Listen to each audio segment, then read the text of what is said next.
The fight for Florida, as we've been reporting all morning, is still on. It's hot right now. Razor-thin margins. The Florida Senate race could trigger a recount any moment, thanks to Broward County's beleaguered electoral system. In a new op-ed, our next guest says he, quote, warned Governor Scott about Broward's election swamp.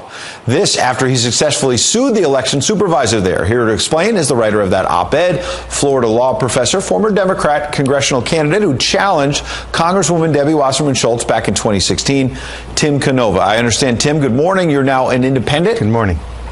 I am. Because of what happened in 2016, tell us what happened in Broward that frustrated you so much. Sure. I ran as a Democrat in a primary against Debbie Wasserman Schultz in 2016. And after we lost by 13 percentage points, we were very concerned that the outcome was not accurate at all. We had an enormous field operation. Our numbers actually showed us winning. So I put in a public records request to inspect the ballots. Brenda Snipes, the supervisor of elections, stonewalled us for half a year. I filed a lawsuit, and while the lawsuit was pending, Brenda Snipes destroyed all of the ballots in violation of state and federal criminal law. She admitted to it in videotaped deposition, and the Florida Circuit Court granted a summary judgment.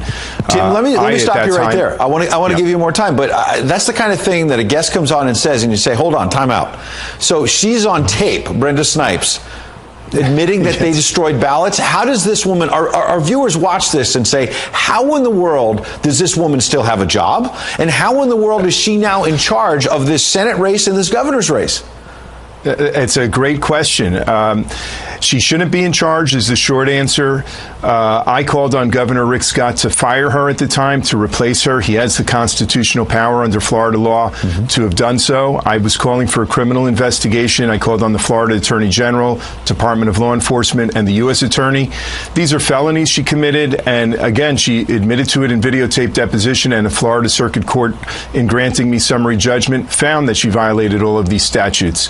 So it's really outrageous that somebody like that would still be in her position making $177,000 a year. And I warned Governor Scott and everyone that if she stayed in that position, she was only going to be rigging again. The excuse for her is always incompetence. It's always she's just making mistakes. So she's incompetent, so she should just stay in her job and oversee more elections. Maybe the results will be tainted. Who knows? It seems this is the kind of thing that infuriates people. What else did you see on this videotape that you were sent?